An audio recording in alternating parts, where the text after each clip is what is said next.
Ladies and gentlemen, hello. My name is David Ruff. I'm coming to you from the beautiful city of Toronto, Canada. It is summertime here still, and we are enjoying the weather. Now, what is a line of credit for a country? They have a different name for it. They call it an SDR. We're going to be covering why should you even care about it, what countries are affected by it, how it's going to affect you in the country that you're living in, and what you can do against it, and how to protect your family. Most of all, that's why we're here, right? Let's get into it now. All right, guys, if we jump right over to the first article of the day, I mean, this stuff, you kind of have to be here to believe it. Look at this. Fragile nations burning through the IMF lifelines for support. Fragile nations are poor countries. Now, they're burning through the International Monetary Fund, the lifelines that they've given them, their money, and what does that mean? So this is a lot of big things. A lot of people don't realize what all of that means, okay? So the International Monetary Fund is this big organization. The rich countries of the world take the money from those rich countries, they put it into a fund, and then they lend it out to poorer countries, right? So if we are living in a rich country, a lot of your taxes are going into lending this money, right? After you lend all of that money, which is going to be a liability to that country, when they lend all of that cash, they don't really expect for it to ever come back, right? But they're going to lend it out to poorer countries and get it. So during 2021, massive inflation everywhere. Tons of countries are in trouble. So they reach out to the International Monetary Fund and goes, hey guys, can I have a line of credit? Would you give me a line of credit? So just let's say we take a poorer country, maybe they're in Africa or something, and they're like, we need money. So when they need money, they ask the International Monetary Fund, hey, guys, would you give me a line of credit? Okay, so if they get a line of credit, it's called an SDR, or special drawing rights. So let's go to this article. You can go look it up on Bloomberg News. Fragile nations burn through their IMF lifelines. That's the article. So rechanneling SDRs. So understand what that means. Special drawing rights. So for me and you, line of credit. Okay. So putting more money into it. They gave $650 billion last year. Well, let that sink in. $650 billion that they gave. Okay, so let's go to the article. The world's most financially fragile countries have burned through an extra International Monetary Fund reserves that they got last year, raising calls for a fresh injection to help them weather higher interest rates, food, and fuel costs.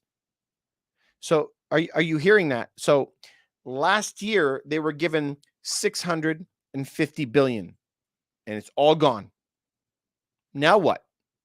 Now they're going to call again, say, please, to other parts of the world, send us money. Now, look at it from other parts of the world, like maybe Europe, Canada, United States, Australia. Europe is going through massive droughts, massive spikes in gas prices. United States, massive droughts everywhere, agriculture collapsing. I'm saying it's happening everywhere that nobody has any money, even the rich countries. I understand the poor countries don't have it either. So there's going to be some tough times ahead. All right, let's get back to this paragraph here. It says $650 billion of issuances of reserve assets known as special drawing rights. That's what we talked about, the line of credit. Last August was badly needed, I know, to low and middle class countries, middle income countries. Listen, I got to tell you, all countries need it. All right. So what are the 30 countries that are in trouble? Here is the list. The International Monetary Fund's members where their reserves have dried up. Where is that? Lebanon, the absolute worst. They have spent 130% of what they're allowed to borrow. Okay, get this. So not only did you run out of money, then they need to borrow money, and they also have an overdraft. 130%. Unbelievable. Okay, Lebanon, 130%. Congo, Argentina, Saint Tome and Principe, Ukraine, obviously, Tunisia, Djibouti. I can't even say most of these countries. Jamaica, Moldova, Honduras, Chad, Ethiopia, Mauritius, Jordan, Guinea, North Macedonia, Maldives, Paraguay, Malawi, Bosnia, Capo Verde, Equatorial Guinea, Guyana, Comoros. Where's that? Antigua and Barbuda, Sri Lanka, Egypt, Ecuador, Armenia, the Central African Republic, Iraq, Serbia, Greece, South Sudan, Cameroon, and Haiti. Okay, so why am I reading those 30 countries?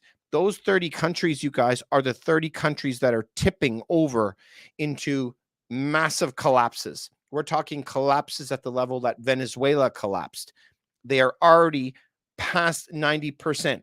So some of these countries, Jordan is at 99% of their borrowing limit. Malawi is at 98.3%. Like, these countries are right at the edge of running out of money. So they are desperately in need of money. And so how much money do they need? Well, they needed 650 billion last August, and it's all gone. So we don't have to be a genius here, right? They need like 650 billion more every single year. And where is that money going to come from? Crazy. All right. So the International Monetary Fund is receiving pledges from certain countries. Now, what countries will be giving the money away? We have China has agreed to give away 10 billion. Australia said they'll give away 2 billion. The Netherlands said 2.4 billion. France will commit 5.4 billion. Spain 2.6 billion. Japan 8.3 billion. Italy 4 billion. Canada, where I'm from, 2.9 billion. UK 5.4, Germany at 6.2. So that is what has been pledged so far, but they need way more than that. Just add that up quickly in your head. I don't know what that would be. 20 billion. Okay. And how much do they want? If we go down, the key Democratic congressional allies urge President Joe Biden's administration to support the new injection of resources. How much? This is in quotations, well over 1 trillion, well over $1 trillion.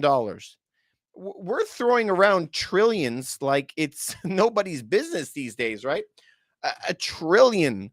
And they're going to need that every year. So I just don't know where this money is going to come from. Honestly, it's like this self-consuming amoeba. I don't understand where it's going to go. So this is massive problems. It's massive problems to the countries that are running out of money. The richer countries don't have any money for themselves and are also facing a collapse where they're printing so much money that it's collapsing everything through inflation. So I don't know how the next couple of years are going to play out. In addition, you have these wars, China, Russia, the BRICS countries pulling apart, trying to make a different alternate reserve currency. So a lot of stuff is happening, right? My goodness, it's crazy.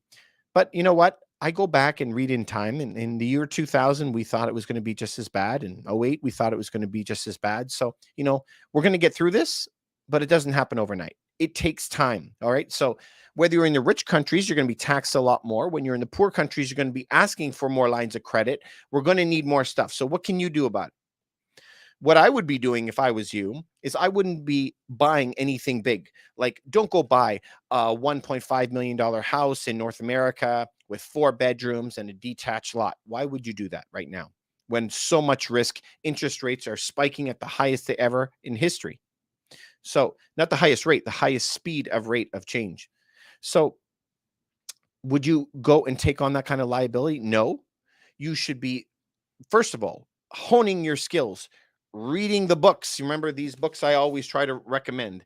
The End is Just the Beginning, Ray Dalio. These books will really start changing your mind. Now, I want you to start getting some skills, opening a company. We opened 4 companies within the last 18 months. Open companies to keep going and learn. Also, the only thing that I think is cheap right now, the cheapest thing I see is silver. Silver, they need for all building EV cars. You need it in electronics. And this is buying it in bulk. This is a discount, right? 100 ounces. So 100 ounces in these bars. This is from the Royal Canadian Mint. Now, you don't have to start that way. I don't really mind if you go and start with just 1 coin every week, every month. Just buy 1. I've been buying consistently for 10 years. So make sure you always put this stuff in a safety deposit box. This is a 1 ounce coin from Canada. You can also get a round from a private mint. You could start for $30 and start getting some real stuff. If you want to get some money on a very small amount of space, you can get something like this, which is a 1 ounce gold coin, gold bar. So you can do something like that if you want. I think silver right now is probably the best deal that's out there. Secondly, that's an investment. My first and foremost thing that I would suggest is to stock up your house and make sure your house is okay. What would I do in my house? I do it already. I already have rice and lentils and cans of fruits and vegetables. We also have cans of meat. You know, when I go to the store and I see that a can of tuna is good for 3, 4 years, why not have a lot of them? They're $1 a can. I can go buy 100 cans if I want and stockpile, right? So if you go through your home and you know that your kids are going to need diapers or socks or clothes coming soon, the prices that you see today are most likely going to be some of the cheapest prices you see over the next couple of years. So buying those consumable things like cosmetics or cleaners or laundry soap that lasts a long time, all of the clothes, they last indefinitely, packing up your food. My mother was showing me that she uses 1 container of coffee every month. I'm like, great. How long is it good for? We look on the back, it says it's good for 9 months. So why don't we buy 9 of them? Buying them in advance to make sure that there's not going to be a shortage of it in the future. That is the worst case scenario. Best case scenario is that prices go up and you saved a bunch of money by having it today, because inflation is going to continue for probably several years. So that is my suggestion what to do right now. Get ready to buy some really great deals, because this interest rate going way, way high, it's going to force a lot of businesses out of business. It's going to force a lot of home buyers to sell their homes, and we could go and buy homes at really, really great deals. Be careful. Play defense in a time like this. Anyway, I'm here for you guys. I love you. If this helps you like at all, just send it to one person that you think that this can help. And just remember, like, subscribe, hit that notification bell. It really helps out the algorithm. I really appreciate it. We're almost at 1,000. We really appreciate it. It was thanks to people like you. Have a great night. We love you.